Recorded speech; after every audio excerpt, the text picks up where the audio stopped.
কবি অসীম সাহা মারা গেছেন।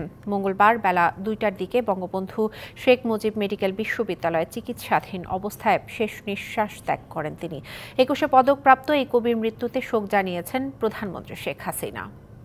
আকাশের কোথাও তখন এক ফোঁটা মেঘ নেই, সূর্যের তীর্যক আলোতে ঝলসে যাচ্ছে দিক দিগন্ত, আর সেই দিগন্তকে ঘিরে অপেক্ষার প্রহর গুনছে শিহরিত মানুষের দল।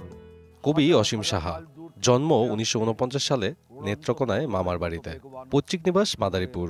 লেখালেখি শুরু ছোটবেলা থেকেই। কবিতা ও উপন্যাস ছাড়াও লিখেছেন প্রবন্ধ, গানও।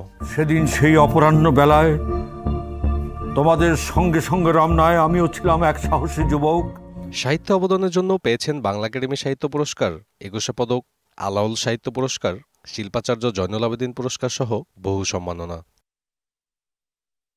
ভুগছিলেন ডায়াবেটিস সহ নানা জটিলতায়। শারীরিক অবস্থার অবনতি হলে 21শে মে ভর্তি করা হয় বঙ্গবন্ধু শেখ মুজিব মেডিকেল বিশ্ববিদ্যালয়ে। মঙ্গলবার চিকিৎসাধীন অবস্থায় অনন্ত লোকে যাত্রা করেন কবি।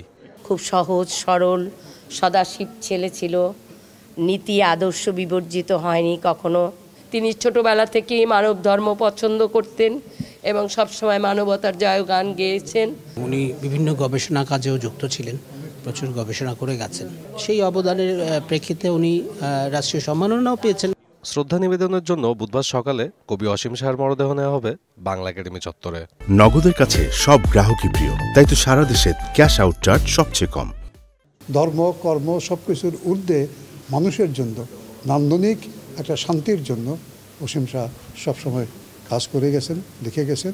ফলে সম্পূর্ণ মুক্ত বুদ্ধির, শুদ্ধ বুদ্ধির একজন নিরপেক্ষ মানুষ, নান্দনিক মানুষ অসীম শাহ। পরিবারের সদস্যরা দেশের বাইরে থাকায় শেষকৃত্যের সময় নির্ধারণ করা হবে। সাব্বির রোজ, ডিবিসি নিউজ, ঢাকা।